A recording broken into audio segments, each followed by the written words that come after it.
Intifak tapi lil intibar. Nah, lil intibar itu kan seperti tadi, bagaimana kemudian bumi ini bisa menjadi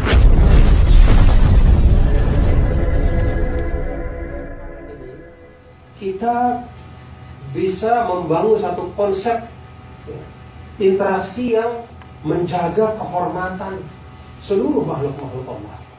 Jadi lingkungan itu tidak lagi kita lihat sebagai apa yang bisa dia berikan untuk kita, tapi kita kembangkan sebaliknya, apa yang kemudian kita bisa berikan untuk bumi Allah ini. Tidak lil intifak, tapi lil intibar. Nah, lil intibar itu kan seperti tadi, bagaimana kemudian bumi ini bisa menjadi wajah dari kesempurnaan Allah. Kan kita bisa mengambil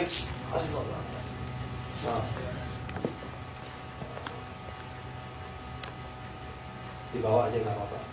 Susah soalnya kalau di podium minum Pak Prof ya. Kalau masih duduk gitu aja agak repot. Jadi kapan bumi ini bisa menjadi ibroh ya? Dia bisa menjadi cerminan dari keindahan Allah kalau bumi ini tetap indah. Kalau bumi ini rusak, bagaimana bisa ya? Bumi menjadi wajah dari kesempurnaan Allah kalau kemudian bumi ini rusak? Maka konsekuensi dari pemahaman ini, kata para ulama,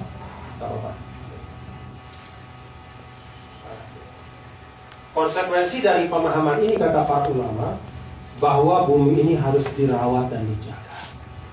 Karena dalam bentuknya yang terawat itulah dia bisa memberikan pelajaran betapa maha kuasa dan sempurnanya Allah. Nah, jadi ini prinsip pertama di dalam pandangan Islam. Hubungan manusia dengan lingkungan, dengan makhluk yang ada di sekitarnya bukanlah eksploitatif. Apa yang bisa saya ambil, pohon mana lagi yang bisa saya tebang, tanah mana lagi yang bisa saya pakai, mineral mana lagi yang bisa saya tambang, ikan mana lagi yang bisa saya ambil. Tidak hanya itu, tapi apresiatif. Jadi menjaganya, merawatnya, sehingga dia bisa memberikan hal-hal terbaik ya. Tidak hanya untuk generasi sekarang, tapi untuk seterusnya. Yang kedua, dalam pandangan Islam ada independensi dan integritas ya. Jadi alam itu punya kemerdekaannya sendiri, dia punya jiwanya sendiri. Maka di dalam ayat Al-Quran kan, wa im min syai'in illa yusabbihu bihamdi. Tidak ada segala sesuatu kecuali dia bertasbih kepada Allah. Walillahi yasjudu ma fis samawati. Bersujudlah kepada Allah semua yang ada di langit dan bumi. Artinya apa? Makhluk Allah itu berjiwa. Makhluk Allah itu independen. Yeah. They has their own souls. Mereka punya jiwa. Tidak bisa kita perlakukan semena-mena. Jangan salah, tasbihnya bumi dan langit, batu-batu itu mungkin lebih banyak dari tasbih kita. Walakin la tafqahuna tasbihahu. Tapi kalian tidak paham tasbihnya. Alhamdulillah, kalau kita paham tasbihnya, semua yang ada nggak bisa tidur kita ya. Itu hikmah Allah jaga. Seperti kata Rasul. Jadi penelitian dari para ulama itu, para ahli, bahwa telinga manusia itu hanya bisa mendengar dalam gelombang sekian desibel sampai sekian desibel. Lebih atas, lebih rendah nggak bisa dengar. Syukur. Kalau kita bisa mendengar yang desibel rendah, kita mungkin bisa mendengar teriakan orang-orang yang digebuk di kubur misalnya. Kita bisa tidur kita, apalagi rumahnya di samping kuburan. Atau kita bisa mendengar suara-suara makhluk-makhluk Allah yang punya gelombang yang beda. Tapi Allah batasi untuk kebaikan kita. Yang ingin saya katakan Bapak Ibu, bahwa ada independensi dan integritas. Independensi dan integriti. Makhluk Allah apapun namanya, itu punya jiwanya. Dia punya independensinya. Dia bukan merupakan bagian dari kita yang bisa kita apa-apain semau saja, tidak. Tapi dia punya hidupnya sendiri, dia punya siklus ibadahnya, dia bahkan punya umurnya sendiri. Semuanya. Bahasa Al-Quran seperti itu, konsep Islam seperti itu. Nah, jadi ini prinsip yang kedua, bahwa ekologi ini adalah independen. Ekologi kita ini punya its integrity. Dia punya kepribadian, dia punya jati diri yang beda, yang harus kita jaga, kita rawat, dan kita hormati. Yang ketiga, Bapak Ibu, prinsip yang disebut oleh para ulama sebagai Islam tidak hanya bicara tentang peri kemanusiaan, tapi juga peri kemakhlukan. Jadi makhluk-makhluk ini itu ada tatanannya, dan semua tuntunan-tuntunan Islam meletakkan makhluk-makhluk Allah itu dalam posisi yang sejajar. Benar, manusia adalah khalifah, bukan berarti secara struktural dia lebih di atas yang lain. Secara fungsional iya, ya, fungsi kita sebagai khalifah di bumi Allah. Tapi secara struktural kita tidak berada di atas yang lain. Sama seperti hubungan suami istri, ya. Laki-laki dan perempuan itu seperti apa sih hubungan dalam Islam? Ar-rijalu qawwamun 'alan nisa. Kata qawwamun itu pemimpin. Apakah pemimpin itu qawwamatal istibdad, ya, atau qawwamatal mas'uliyah? Konsep Islam qawwamatul mas'uliyah. Jadi hubungan antara laki perempuan itu ada ekualitas, ya. Kepemimpinan bukan berarti laki di atas menindas perempuan, tidak.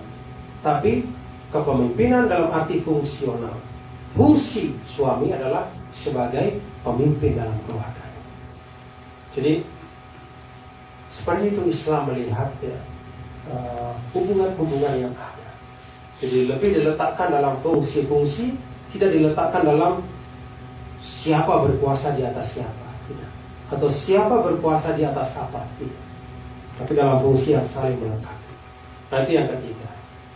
Yang keempat prinsipnya adalah al-ihtiram, penghormatan. Bapak Ibu, kalau kita baca dalam kitab fikih, ya, kalau ada orang lagi sholat, lalu ada orang kecemplung dalam sumur, apa yang mesti dilakukan oleh orang yang sholat itu? Apakah dia tetap melanjutkan sholatnya, atau dia potong sholatnya dan dia lari ke sumur, dia lemparkan tali untuk mengangkat orang yang ada dalam sumur? Semua ahli fikih mengatakan bahwa wajib orang yang sholat itu menghentikan sholatnya, menyelamatkan orang yang jatuh dalam sumur. Dalam ilustrasi yang lain, kalau kita lagi sholat, lalu ada hayawanun muhtaram, ya, dalam istilah fikih itu adalah hayawanun muhtaram, hewan yang punya kehormatan, yang dihormati. Nah, bukan hewan yang misalnya yang membunuh, ya, tapi hewan yang biasa yang berada di tengah kita, di sekitar kita, seperti kucing misalnya. Lagi sholat, kemudian tiba-tiba kita melihat ada kucing yang hanyut disapu oleh air bah, yang kalau kita tidak bantu dia akan mati. Apa yang mesti kita lakukan? Terusin sholat atau selamatkan kucing? Para ulama mengatakan selamatkan kucing. Kenapa? Karena ada ihtiram, ada kehormatan. Jadi pada diri mereka itu ada sesuatu yang intrinsik, ya. Bukan kita yang kasih dia kehormatan, tapi dia memang sesuatu yang terhormat. Jadi bumi Allah ini, dia punya ihtiramnya, dia punya marwahnya, dia punya kehormatannya yang wajib untuk kita jaga. Nah, ini sebagian bapak-bapak ibu dari prinsip bagaimana kita memandang ekologi, bagaimana kita memandang makhluk Allah yang ada di sekitar kita, bagaimana kita memandang lingkungan kita dalam arti yang luas. apresiatif. Mereka adalah makhluk Allah yang independen dan berintegritas. Kemudian kita mengembangkan pandangan yang memuliakan makhluk-makhluk Allah itu. Kenapa? Karena mereka memang makhluk-makhluk yang memiliki kemuliaan. Nah, kalau kita lihat dari 4 prinsip ini, ada banyak prinsip-prinsip yang lain. Maka memang seluruh proses aktivitas manusia, baik dalam ranah politik, baik dalam ranah ekonomi, ranah sosial budaya atau apapun, itu tidak boleh mendegradasi kualitas dari makhluk-makhluk Allah yang ada di sekitar kita. Jadi kalau proses yang kita lakukan itu mendegradasi atau menurunkan kualitas mereka untuk kesejahteraan kita, tetapi merusak ekosistem dari misalnya makhluk-makhluk Allah yang ada di laut misalnya, sistem fishing, fishery yang kita kembangkan itu adalah murni eksploitatif. Bagaimana sebanyak mungkin bisa mengambil ikan dari laut dalam waktu sesingkat-singkatnya. Kalau itu kita kembangkan terus, maka sumber daya hewani yang ada di laut itu akan menurun. Kalau misalnya kasus di NTB, ketika pendekatan ekologis ini diabaikan, maka nelayan-nelayan kami itu kemudian harus membayar dalam bentuk mereka harus melaut jauh dari pantai untuk mendapatkan ikan. Pada saat 5-10 tahun sebelumnya mendapatkan ikan seperti itu cukup dengan melaut di pinggir pantai saja. Jadi semakin sedikit sumber daya hewani yang dapat diambil, semakin sedikit kekayaan bumi Allah ini yang dapat termanfaatkan. Kalau pendekatannya adalah semata pendekatan mengeksploitasi. Nah, karena itu Bapak-bapak, Ibu, Saudara sekalian, dalam perkembangan maqasidus syariah, ini satu hal yang perlu juga saya singgung sedikit. Para ulama klasik kan menetapkan ada 5 maqasid. Jadi hifzul din, menjaga agama; hifzul nafs, menjaga jiwa; ada hifzul mal, menjaga harta; hifzul nasl atau hifzul ird, itu menjaga keturunan atau kehormatan; lalu hifzul aql, menjaga akal. Maka sekarang ketika melihat tendensi bahwa banyak pendekatan kita sebagai manusia dalam membangun bumi Allah ini, di dalam membangun peradaban, membangun negara, membangun bangsa, itu mengabaikan aspek lingkungan, maka sekarang sudah mulai ada wacana. Setahu saya di Timur Tengah juga sudah mulai para ulama berbicara tentang al-maqsid as-sadis. Jadi prinsip yang ke-6 yaitu hifzul bi'ah, yaitu menjaga lingkungan.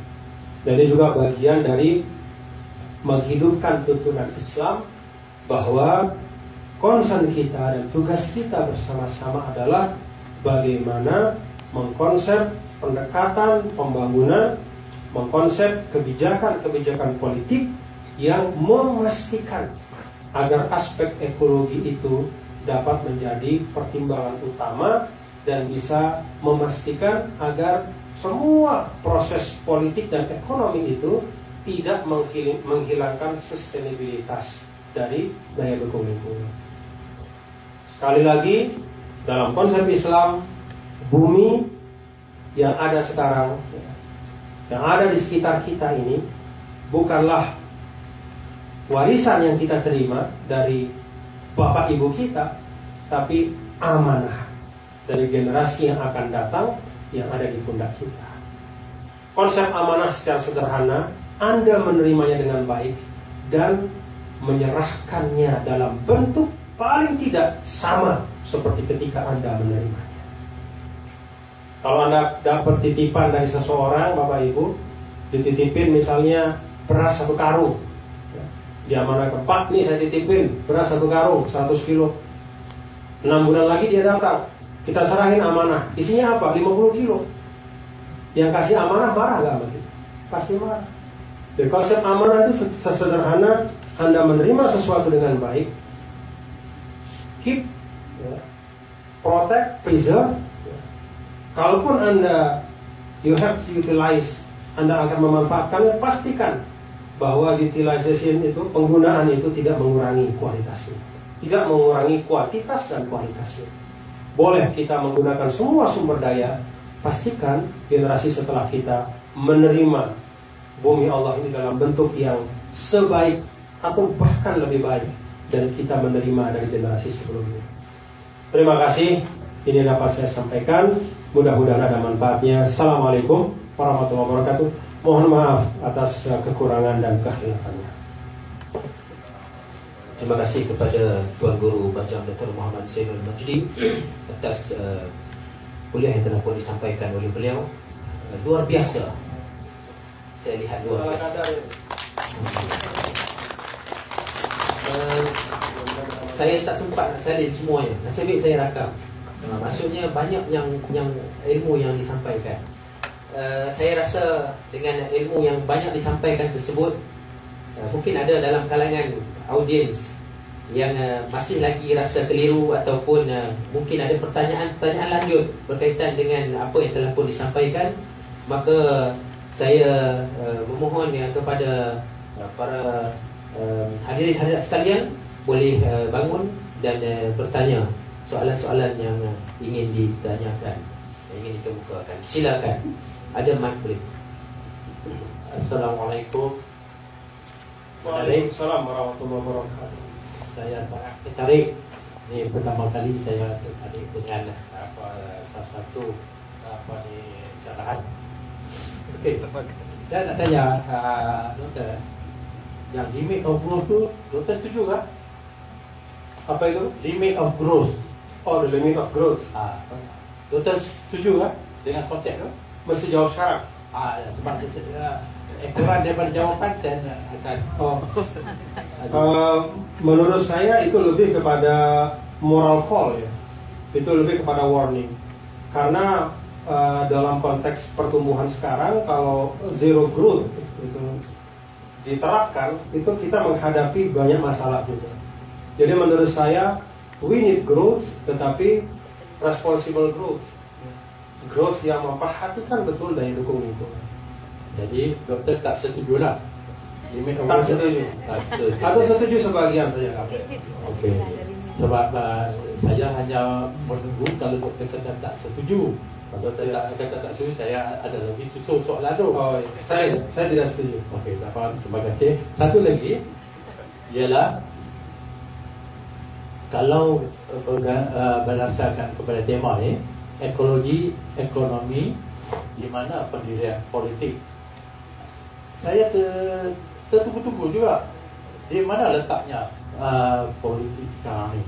Apa yang saya nampak sekarang ni, pendirian politik tak kepada manusia tetapi kepada kapitalis.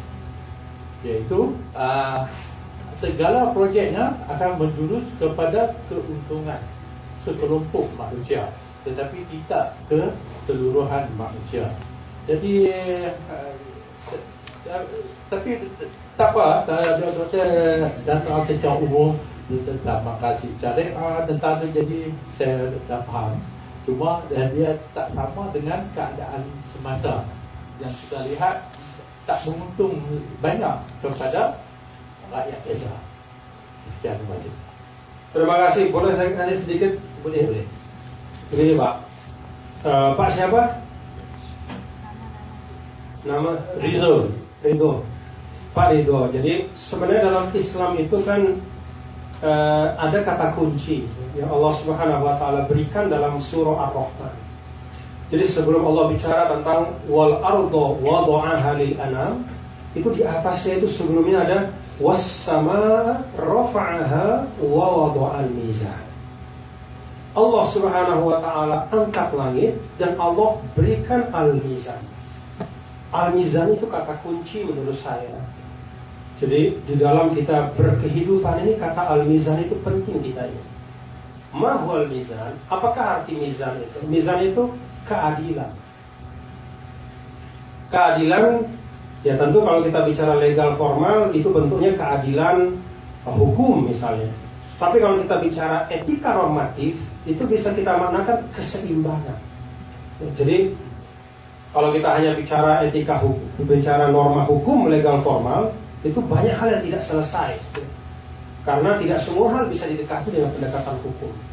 Tapi kalau kita bicara etika normatif, dasar-dasar nilai kita, maka al-mizan itu bisa kita artikan sebagai keseimbangan. Baru setelah ayat itulah wal ardo wada'aha lil anam. Bumi ini Allah Subhanahu wa taala ciptakan untuk tempat kita hidup. Tapi ingat, sebelum itu wa wada'al mizan. Allah tatghaw fil mizan wa aqimul wazna bil qisti wa la tukhsirul mizan. Baru setelah itu wal ardo wada'aha lil anam. Kalau kata para ulama, dalam teori tafsir itu ada namanya tanasubul ayat wassuwar. Jadi semua ayat itu dia berjalin berkelindan. Ada konteks yang saling menghubungkan. Kenapa bumi disebut setelah al-mizan? Kata para ulama, salah satu sebabnya karena bumi itu tidak pernah akan menjadi tempat yang damai, tidak akan pernah menjadi tempat yang baik bagi manusia kalau dia kehilangan keadilan dan keseimbangan. Jadi saya pikir dalam konteks seperti judul kita, orang banyak membenturkan ekonomi sama ekologi. Kalau nggak ekonomi, ya ekologi. Jadi ini dianggap sebagai pilihan yang tidak bisa bertemu. Padahal kan kalau kita buat kuadran, Pak, kita bisa buat 4 kuadran. Ada kuadran pertama, tinggi secara ekonomi, rendah secara ekologi. Misalnya kegiatan-kegiatan yang bernilai ekonomi tinggi, keuntungan besar, tapi merusak lingkungan. Itu kuadran pertama. Itu yang banyak terjadi. Kuadran kedua, yang sebaliknya, secara ekologi tinggi, tapi secara ekonomi rendah. Jadi dibatasi dengan batas-batas yang sangat banyak, sehingga misalnya manusia tidak bisa bergerak. Ada hutan 1 juta hektar, 999.000 hektar hutan lindung, hanya 1.000 hektar hutan produksi misalnya. Itu secara ekologi menguntungkan, tapi dia bisa membuat manusia kesulitan. Jadi itu kuadran kedua. Kuadran ketiga, secara ekologi rendah, secara ekonomi juga rendah. Misalnya mengebom ikan. Mengebom ikan itu menurut saya ekonominya rendah, karena hasil ekonominya nggak seberapa, ekologinya juga rendah, dia merusak. Nah, tantangannya Pak, bagaimana kita masuk pada kuadran keempat? Secara ekonomi tinggi, secara ekologi juga baik. Jadi kegiatan-kegiatan yang menghasilkan kemanfaatan untuk manusia, tetapi juga bisa menjaga alam ini agar dia bisa tetap sustainable. Prinsipnya salah satunya yang tadi itu al-mizan, ada keadilan dan keseimbangan. Nah, kalau dalam konteks saya misalnya sempat 10 tahun memimpin Nusa Tenggara Barat, itulah salah satu yang menginspirasi saya untuk membangun pariwisata. Bagi saya pariwisata adalah satu aktivitas ekonomi, politik juga yang berada pada kuadran keempat. Dia bisa menghasilkan return, benefit, profit kalau bahasa ekonominya. Tapi pada saat yang sama dia juga mengharuskan kita untuk menjaga lingkungan. Gak bakal ada wisatawan datang ke pantai yang rusak. Tidak bakal wisatawan datang ke tempat di mana di situ sumber daya alamnya hancur.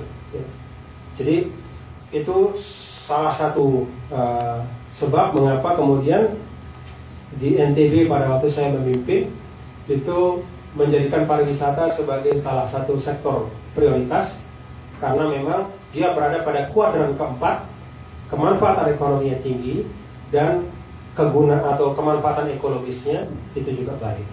Nah, saya selintas baca ya Bapak Doktor bahwa Pineng juga satu pulau ya, yang pendekatannya agak-agak mirip ya. Kalau kita di Indonesia itu pendekatan pembangunan antara big islands dengan small islands itu harus beda. Jadi kalau di big islands itu kita bisa lebih leluasa karena daya dukung-dukungnya itu besar ya.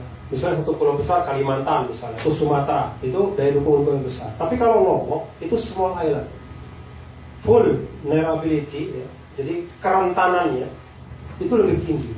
Maka pendekatan pembangunannya itu harus lebih kuat sisi ekologisnya. Itu sebabnya sekali lagi kalau kita bicara keadaan yang ada, emang benar Pak Ridho. Ya, jadi karena kapitalisme, kemudian ideologi mencari keuntungan secepat mungkin, itu ekologi itu sering terabaikan. Saatnya sekarang menurut saya kita menghadirkan, ya, merumuskan, menghadirkan, memformulasikan ya, pendekatan-pendekatan yang berada pada kuadran keempat itu. Kalau meniadakan ekonomi juga tidak mungkin Pak, karena kan kita butuh aktivitas ekonomi. Di situ bergantung banyak hal. Kalau dalam maqasid syariah itu hifzul mal di situ. Tapi ekologi juga penting, karena ekologi itu hifzul nafs, berkaitan dengan eksistensi kita. Ya, jadi itu semua penting. Maka prinsipnya adalah al-mizan. Ya, ada keseimbangan dan keadilan. Wallahu a'lam bishawab. Terima kasih Pak Ridho. Baik, ada. Oke, silakan. Ada, oke, boleh saya tahu berapa soalan lagi yang akan ditanya? 1, 2. Jangan banyak-banyak lah. Oke ya. Ini saja soalannya. Oke, baik. 3 soalan. 3 individu. Silakan. Silakan. Yang pertama.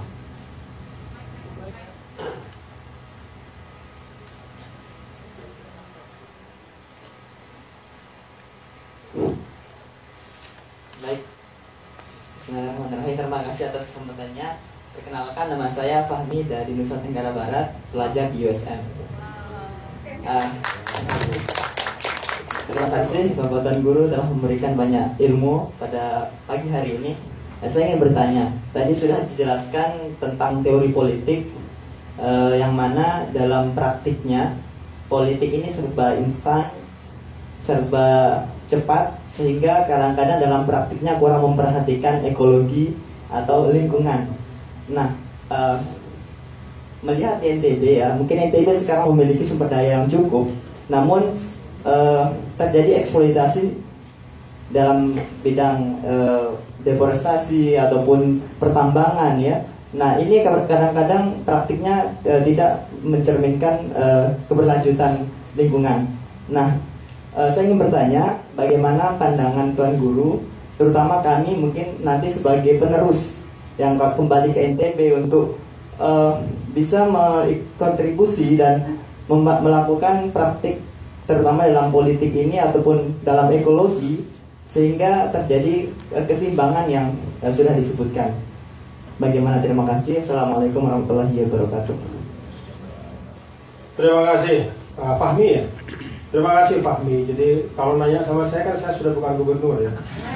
Kalau tanya tentang kebijakan sekarang, yang tanya sama gubernur sekarang. Tapi kira-kira begini, kembali kepada prinsip keseimbangan tadi, bahwa salah satu letak hubungan atau pentingnya politik dalam konteks ekonomi dan ekologi adalah bahwa kita menganut sekarang ini kan sistem politik institusional demokratis. Institusional demokratis itu artinya kebijakan-kebijakan pemimpin politik itulah yang menjadi legitimasi dari seluruh kebijakan pembangunan. Jadi kita tidak hidup dalam era sukuisme ya, tapi politik kita adalah politik institusional demokratis dengan instrumen, prosedur dan seluruh regulasi yang ada. Nah, karena itulah kewajiban dari politik itu menghadirkan kebijakan yang bisa menjaga ekologi.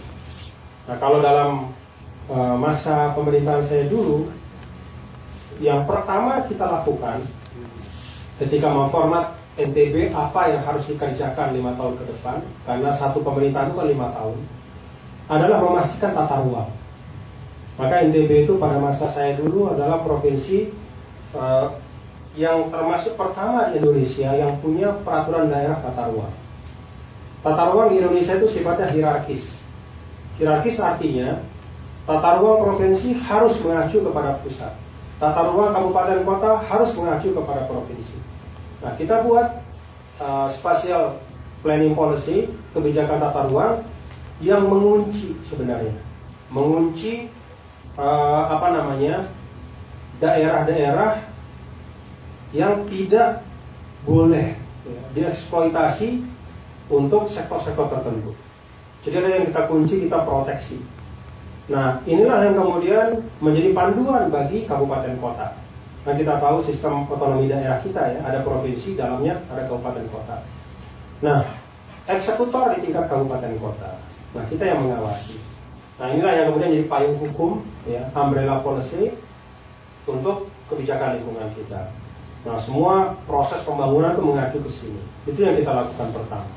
Yang kita lakukan yang kedua adalah ekologi itu terkait erat juga dengan manusia. Jadi ekologi itu kan bukan hanya batu, tanah, air, bukan hanya, tapi ekologi itu ya manusia.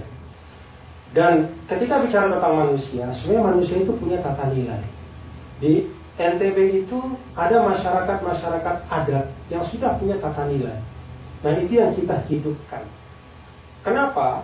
Karena tata nilai yang berbasis pada yang disebut dengan sering disebut kearifan lokal, itu ternyata di banyak sisi jauh lebih bijaksana dan lebih sesuai dengan tuntunan agama dibanding dengan konsep-konsep kapitalisme. Kalau dalam masyarakat adat itu penghormatan terhadap lingkungan itu luar biasa. Setiap ada pohon yang ditebang, dia harus bayar denda. Kalau ada sumur yang tercemar, menurut awik-awik, ya istilah kita awik-awik, peraturan lokal, dia harus bayar denda. Bayarnya pakai sapi, kerbau, konkret. Ya, jadi kadang-kadang kearifan lokal ini, ya, the living values yang hidup itu jauh lebih didengar, diperhatikan dibanding peraturan formal. Undang-undang misalnya, undang-undang pidana, siapa yang begini masuk penjara gini, itu nggak ada orang baca.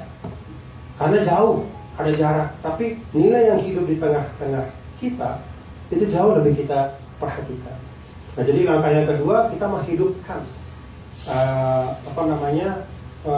local values, ya. Kearifan lokal itu, local wisdom yang bisa terbukti juga menjaga ekologi kita. Selain tentu langkah-langkah teknokratik dan birokratik yang lain. Tapi yang penting memang kebijakan tata ruang, kemudian menghidupkan kearifan yang tumbuh di tengah masyarakat. Saya pikir di banyak tempat, termasuk di Malaysia juga seperti itu, ya. Pak Dokter, banyak kearifan-kearifan masyarakat di Nusantara, di Indonesia, juga di Jawa, di Sumatera, itu semua punya kearifan-kearifan yang kalau dihidupkan kembali itu juga bisa membantu kita untuk menjaga sustainabilitas lingkungan kita. Wallahu a'lam. Satu lagi, silakan.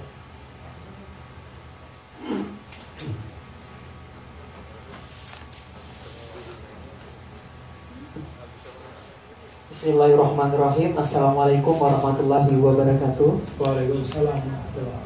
Nama saya Muhammad Ridwan dari Sumbawa, Nusa Tenggara Barat, pelajar di USM, Pak. Silakan, Ridwan. Iya, terima kasih Pak Tuan Guru. Jadi sebelum-sebelumnya saya memahami bahwa ideologi yang disampaikan oleh Marxisme terkait dengan ekonomi, dan pada kesempatan ini saya sangat mendapatkan ada terkaitan dengan ekologi.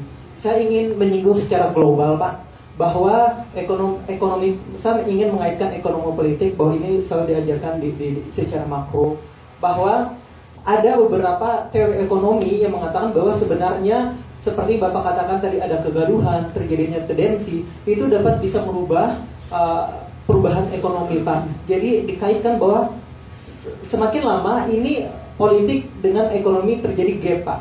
Misalnya tendensi, terus headbeat, itu bisa merubah, misal contohnya seperti indeks harga saham gabungan. Jadi secara otomatis itu berubah. Jadi bagaimana pandangan Bapak secara makro kalau berpikir kita menarik ekonomi politik? Terima kasih. Wassalamualaikum warahmatullahi wabarakatuh. Waalaikumsalam. Ya, ekonomi politik itu kan memang dua kata yang tidak bisa dipisahkan ya secara faktual ya. Ya sederhananya kebijakan politik itu bisa mengguncang ekonomi. Bahkan karena kebijakan politik nggak ada urusan sama kita.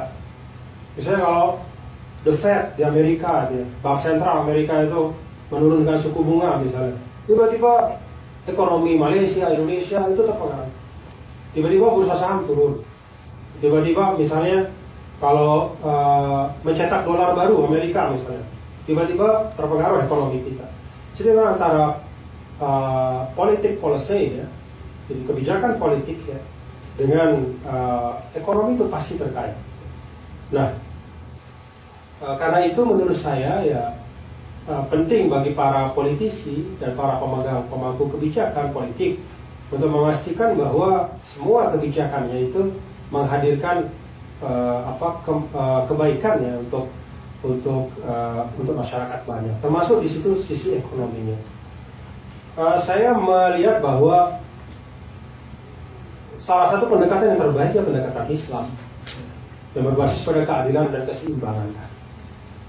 Kalau saya sih tidak percaya ya, kalau baik itu teori kapitalis ya seperti kepemilikan individu yang dimutlakkan ya, atau sebaliknya misalnya Marxisme ya, anti kepemilikan individu, saya juga tidak percaya itu bisa menyelesaikan masalah. Sebabnya sederhana, keduanya ya, walaupun dia beda ya di dalam hal kepemilikan individu, yang satu memutlakkan, mensucikan kepemilikan individu sampai istilahnya kita banyak pernah lihat misalnya ada orang di Amerika bakar uang dan dia tidak masalah apa-apa, dia bakar uang atau misalnya mewariskan uang ke anjingnya misalnya, kan ada itu.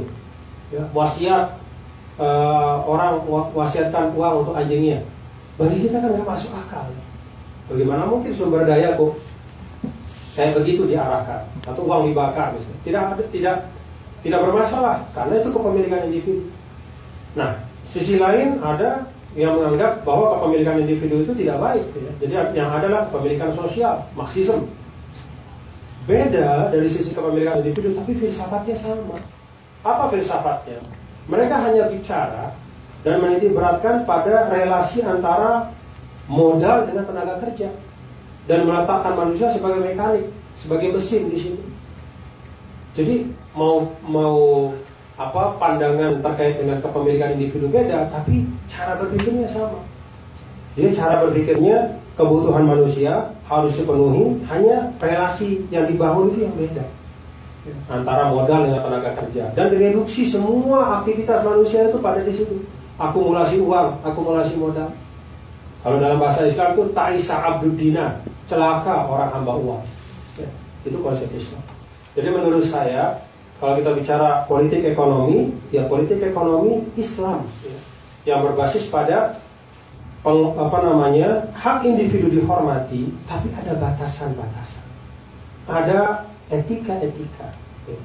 Ada keseimbangan yang harus secara sadar ditumbuhkan, diciptakan. Makanya ada mekanisme wajib berzakat, ada mekanisme wakaf, ada mekanisme sedekah, ya. Dan banyak hal. Jadi itu menurut saya penting ya, kita ingat ya, bagaimanapun politik ekonomi tidak terpisah, tapi bagaimana cara kita, prinsip apa yang harus melandasi kita di dalam merumuskan kebijakan-kebijakan itu. Bagi saya, sekali lagi, wawadu al-mizan, keadilan dan keseimbangan. Itu menurut saya kata kunci yang bisa kita elaborasi, yang di situ kita meletakkan hubungan politik, ekonomi, ekologi dan seluruh aspek dalam kehidupan kita. Wallahu a'lam bishawab. Baik, yang terakhir. Terakhir. Betul.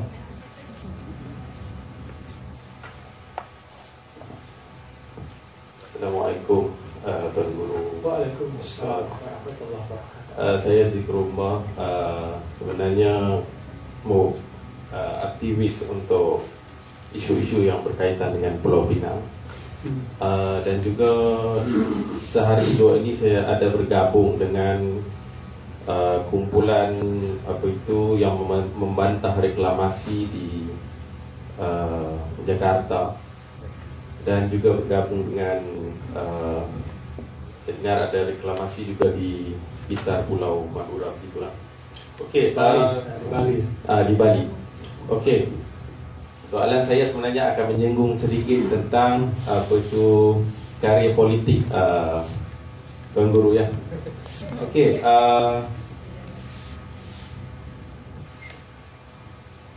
daripada penjelasan yang telah diberikan tadi, sememangnya saya sendiri yang telah dalam setahun dua ini saya mula memfokuskan tentang perkara berkaitan dengan environmental, tentang alam sekitar. Dan dalam bulan lepas saya berkunjung ke Jawa Barat, dan pertama kali kali kedua saya di Jawa Barat, daripada melewati Bandung dan terus ke Tasikmalaya, dan saya melihat dalam bicara dengan kawan-kawan di sana, sahabat-sahabat di sana, saya melihat telah berlaku eksploitasi terhadap perbukitan bahagian pergunungan di antara perjalanan daripada Bandung ke Jawa Barat, yang saya difahamkan bahawa dalam proses untuk membina satu rel kereta api laju dari Jakarta ke sampai terus ke Tasikmalaya ataupun Bandung, saya tak pasti ya, perlu disemak kembali. Okey, berkaitan dengan isu itu, bila saya melihat dalam kerjaya karya politik Tuan Guru Doktor, bermula daripada bersama PBB, seterusnya Demokrat, dan terkini bersama Golkar, yang mana saya telah jelas apa yang dibicarakan oleh Tuan Guru tadi, memang jelas tentang betapa kefahamannya jelas dari sudut Islamnya, dan dalam masa yang sama saya belajar, di mana Tuan Guru menyebut tentang kearifan lokal juga adalah satu wacana yang sangat jelas di dalam persekitaran Indonesia, dalam lingkungan Indonesia, dalam bi'ah Indonesia, begitu jelas. Di mana saya masa kunjungan saya saya berkunjung ke Tasikmalaya, di mana dalam visi yang diletakkan pun memfokuskan tentang kearifan lokal, di mana daripada itu saya mendapat idea bahawa dengan kita berpegang sekurang-kurangnya dengan kearifan lokal pun kita dekat kepada idea sustainability, apatah lagi kalau kita berpegang kepada Islam. Okey, soalan saya, bila melihat pada sekarang ni Tuan Guru berada bersama Golkar, mungkin kalau tak silap saya, Golkar adalah salah satu parti yang berkait dengan pemerintah sekarang, kalau tak silap, sebab saya kurang arif, kurang mahir. Okey, adakah perubahan pemilihan kedudukan di sudut meletakkan diri dalam parti politik ini adalah satu macam cubaan, di mana Tuan Guru Seri melihat bahawa bila mana ada ruang kuasa, di situ segala idea-idea yang dicurahkan tadi itu dapat dilaksanakan. Sebab kalau kita lihat kalau ikut karya Tuan Guru sini, menjadi gubernur ya di NTB 2008 hingga 2018. Maksudnya ia adalah pada waktu bersama PBB, seterusnya seperti berhijrah ke Demokrat, dan sekarang kini sudah tidak lagi menjadi gubernur. Okey, kalau kita tengok dari sudut asalnya, PBB-nya itu satu parti yang bersifat Islamis ya, tapi bila bermasuk Demokrat itu seperti nampak macam kurang Islamis, dan sekarangnya terus ke Golkar macam lagi kurang kelihatan Islamisnya. Tapi saya melihat, adakah benar Tuan Guru memilih di mana ada ruang untuk kekuasaan, di situ Tuan Guru lebih luas, untuk lebih ada peluang untuk melaksanakan segala idea-idea yang Tuan Guru curahkan,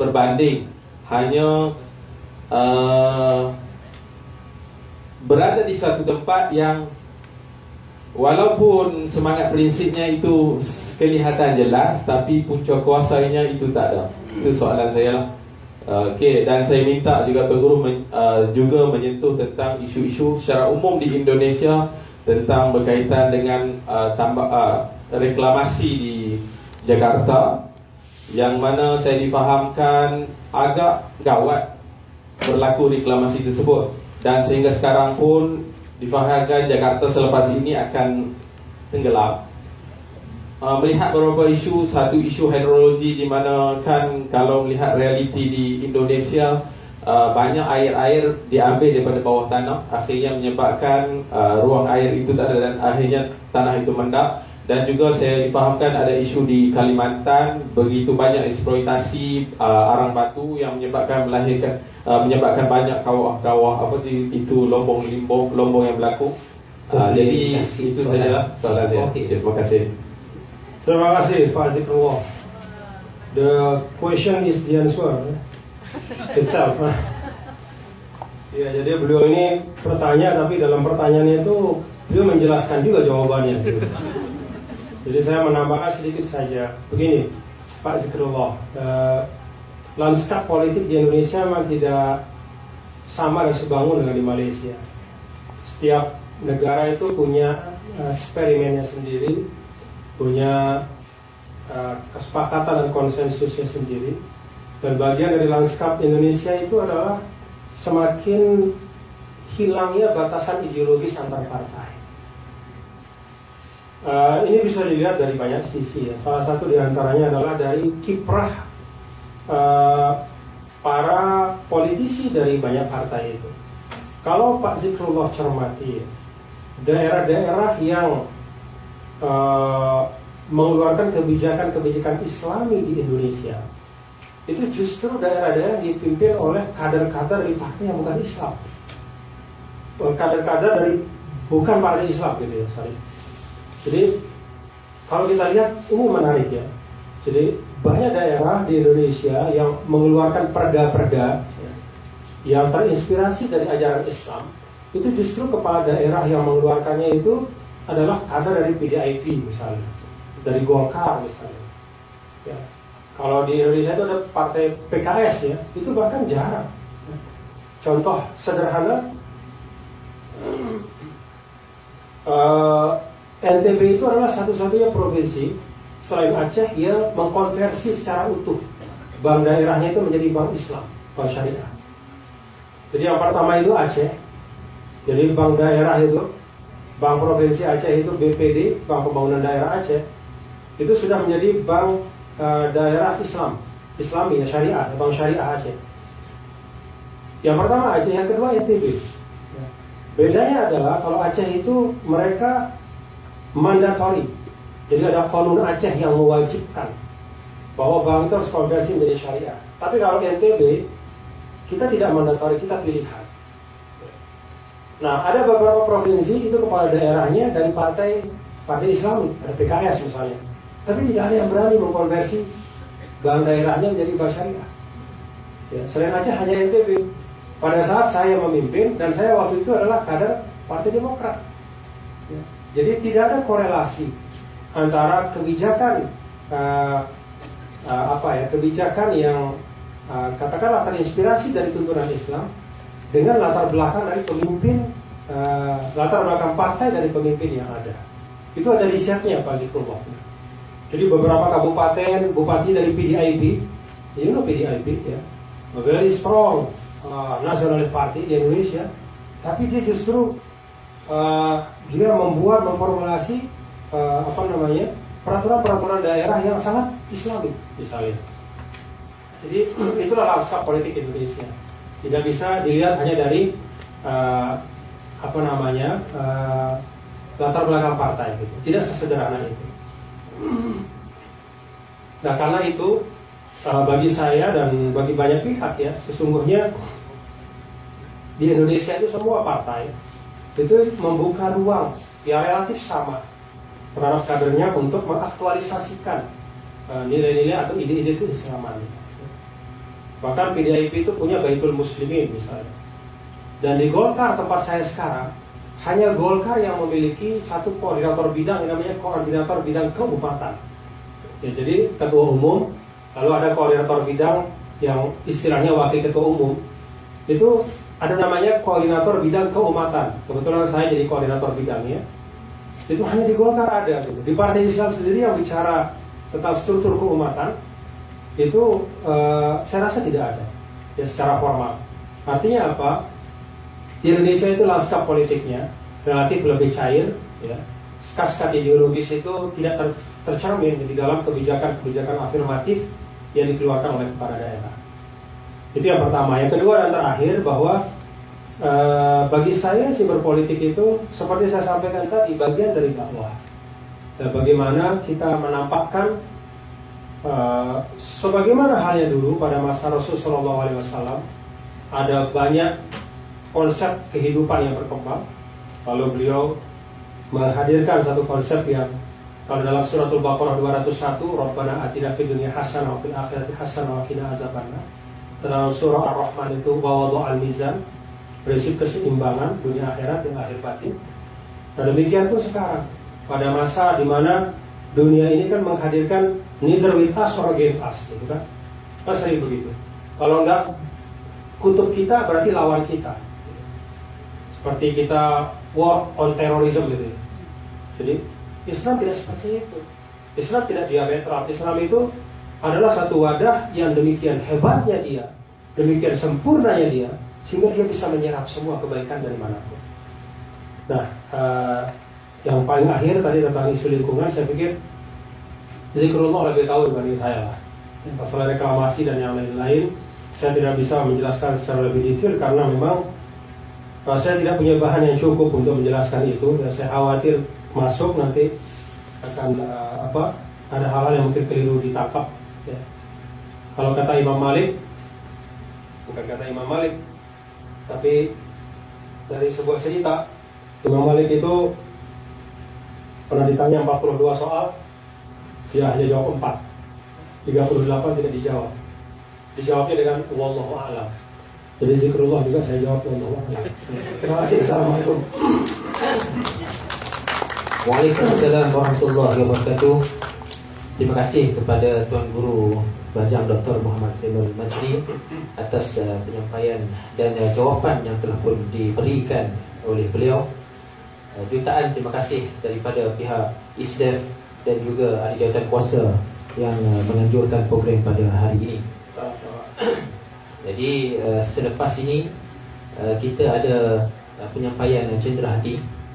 Saya mempersilakan kepada pengarah ISDEF diiringi oleh saya sendiri untuk menyampaikan cenderamata kepada Tuan Guru Dr.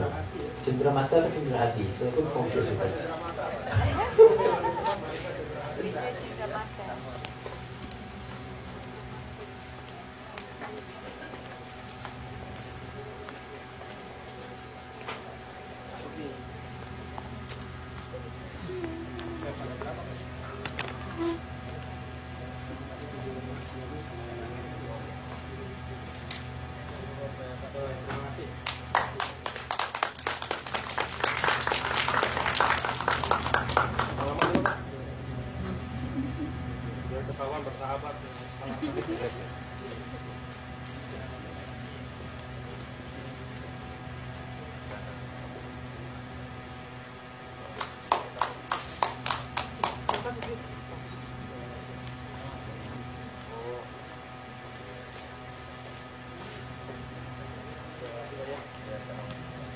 Saya juga ingin kasih cenderahati nih.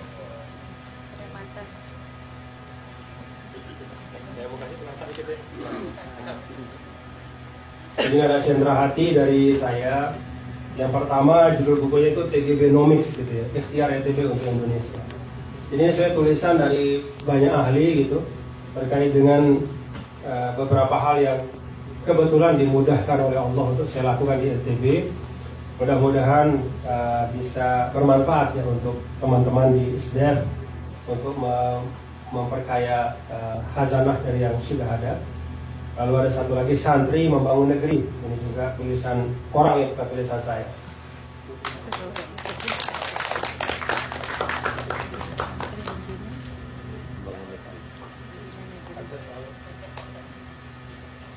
Saya mau kasih yang nanya tadi ya. Yang nanya satu-satu saya mau kasih tadi ya. Silakan ke depan.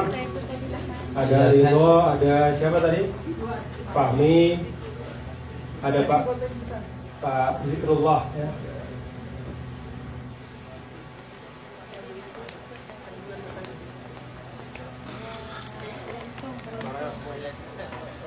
Mari Pak Zikrullah.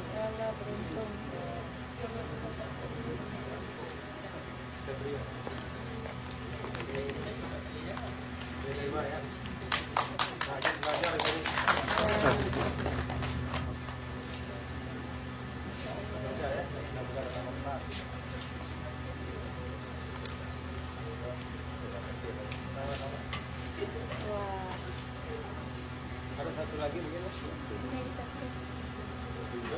Kasih dua. Saya pertanyaannya paling panjang dari kasih semula. Saya tak mau lagi. Pertanyaan banyak.